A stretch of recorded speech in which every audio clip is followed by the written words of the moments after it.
Salam sejahtera, nama saya adalah Aaron Bill Nigel dan saya dari kelas G3.1 dan ini merupakan kerja kursus PKDK 3073 iaitu pembentangan. Dan slide ini bertajuk Banding beza dua strategi matematik bersifat teknologi maklumat.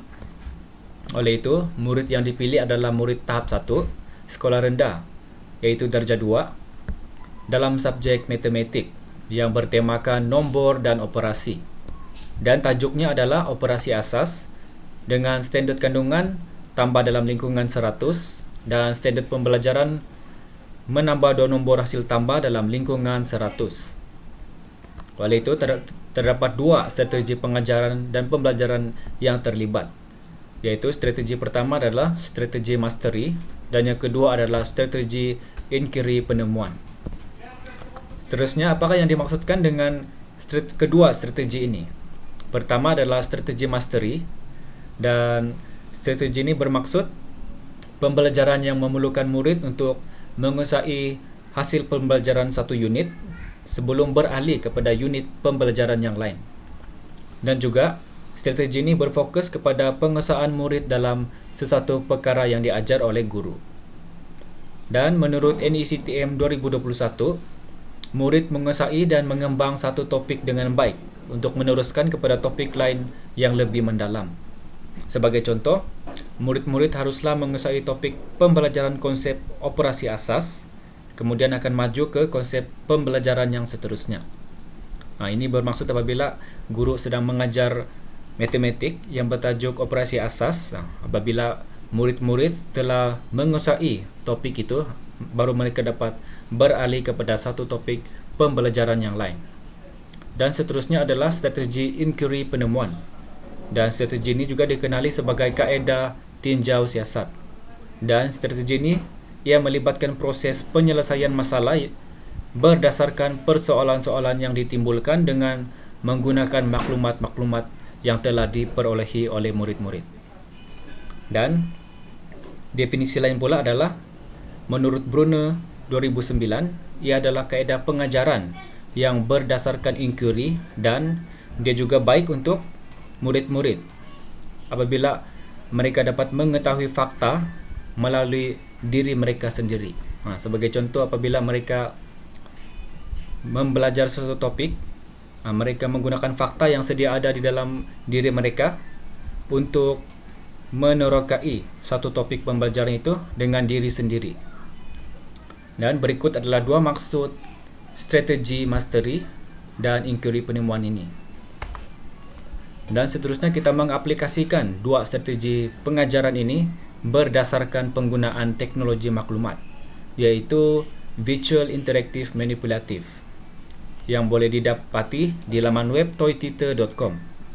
Sebagai contoh, guru mengambil tajuk operasi asas dengan standard kandungan yang harus diajar kepada murid-murid adalah tambah dalam lingkungan 100, dan murid-murid juga dapat mencapai standard pembelajaran yaitu menambah 2 nombor hasil tambah dalam lingkungan 100.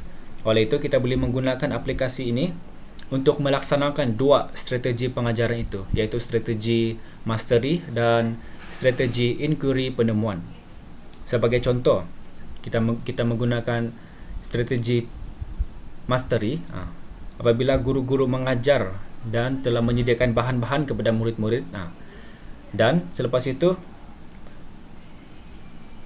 penggunaan teknologi maklumat ini yang ada di gambar ini, murid-murid boleh menggunakan aplikasi ini untuk menguji diri mereka sama ada mereka telah menguasai operasi asas itu, iaitu tajuk ataupun topik pembelajaran yang telah diajar oleh guru.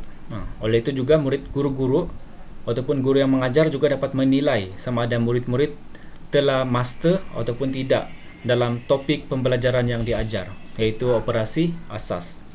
Oleh itu, murid-murid dapat masuk kepada apps ini di laman web toyteacher.com dan mereka boleh menggunakan aplikasi ini dan juga menilai diri mereka sendiri. Dan seterusnya, apakah kelebihan strategi pengajaran mastery dan inquiry penemuan ini? First, kita pergi kepada strategi mastery. Kelebihan yang pertama adalah ia dapat memudahkan pembelajaran murid-murid, dan strategi ini sering membawa pencapaian yang lebih tinggi apabila digunakan oleh guru-guru.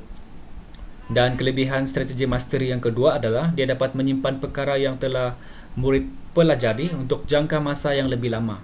Ini kerana apabila murid-murid telah menguasai satu topik ataupun pembelajaran yang diajar oleh guru, mereka akan dapat menyimpan maklumat tersebut secara lebih lama. Dia akan berkekalan pada murid itu secara jangka masa yang panjang.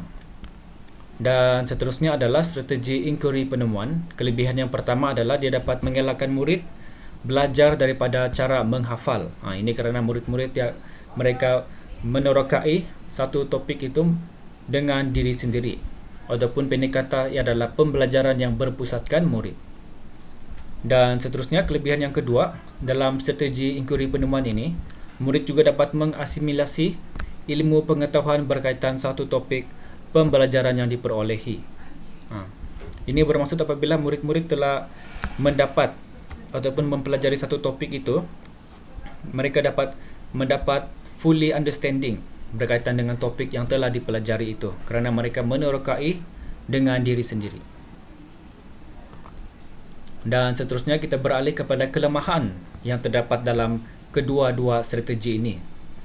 Dan kita pergi kepada strategi mastery.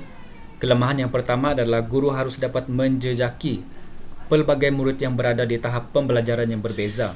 Ini bermaksud apabila guru mengajar kepada murid-murid, setiap murid mempunyai pencapaian akademik yang berbeza ataupun mindset mereka apabila dalam mempelajari sesuatu. Ada yang murid laju ataupun ada yang murid perlahan untuk menguasai satu topik yang diajar oleh guru. Dan itulah kelemahan pertama. Dan kelemahan kedua adalah pelajar yang belajar dengan cepat mendapat arahan yang kurang daripada rakan-rakannya. Sebagai contoh, apabila guru telah mengajar satu topik, pelajar yang laju untuk menguasai topik itu, dia telah faham. Oleh itu, arahan yang diberikan oleh guru yang selanjutnya akan diabaikan ataupun tidak didengari. Dan yang kedua adalah strategi inquiry penemuan.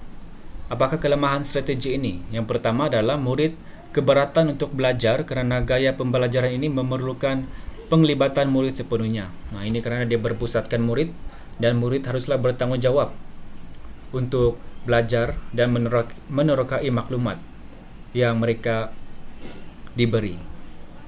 Dan seterusnya, kelemahan yang kedua adalah murid mesti bertanggungjawab untuk belajar sendiri tanpa bergantung dengan orang lain.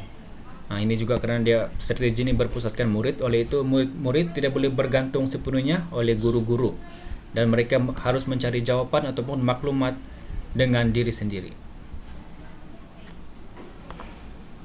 Dan juga terdapat cadangan terhadap strategi mastery, iaitu guru juga boleh menguji kepada murid-murid sama ada telah menguasai satu topik hasil pembelajaran yang diajar. Terdapat banyak aplikasi di internet yang boleh guru gunakan, iaitu terdapat 3, iaitu Math Playground, kedua adalah Quizzes, dan ketiga adalah Kahoot. Jadi guru-guru juga boleh menggunakan aplikasi ini untuk melaksanakan ataupun menggunakan strategi mastery dalam pengajaran matematik. Dan seterusnya adalah rujukan, dan berikut adalah rujukan kepada slide ini. Dan pendek kata, itu saja daripada saya. Sekian dan terima kasih.